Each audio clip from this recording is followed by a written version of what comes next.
মেয়ের বাপদের উদ্দেশ্যে একটা পরামর্শ, আমি আমার অভিজ্ঞতা আমার জ্ঞান মোতাবেক আপনার কাছে একটা প্রশ্ন করছি। আচ্ছা, সবাই আপনার একটা উত্তর দেন তো।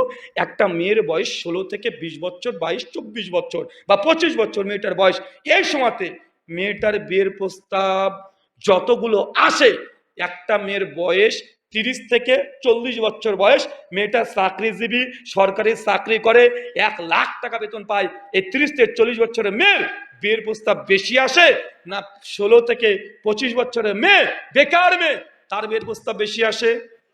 16 থেকে 25 মেয়েটার বয়সের সময় সবচাইতে বেশি প্রস্তাব আসে না? একটা মেয়ের বয়সে 30 পার হয়ে যায়, একটা মেয়ে চাকরি পেতে হলে কমপক্ষে তার 28 থেকে 30 বছর লাগে।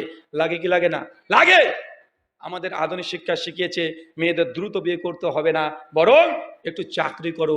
চাকরি করতে করতে বয়স 28, চাকরিতে সবাই পেলে এখন বিয়ে করার কি দরকার, আগে সেটেল হয়ে যাও।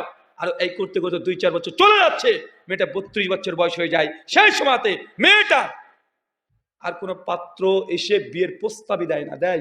আর যদি দেয়, কিছু আছে, আরেকজন বেটা ও চাকরি পার আশায় বসেছিল, কবে চাকরি হবে কবে চাকরি হবে, করতে করতে করতে করতে পায়ে মানে মাথার চুল সবগুলো উঠে গেছে, টাক হয়ে গেছে, আর 1 কুইন্টাল ভুঁড়ি হয়ে গেছে, ও এসে প্রস্তাব দিচ্ছে।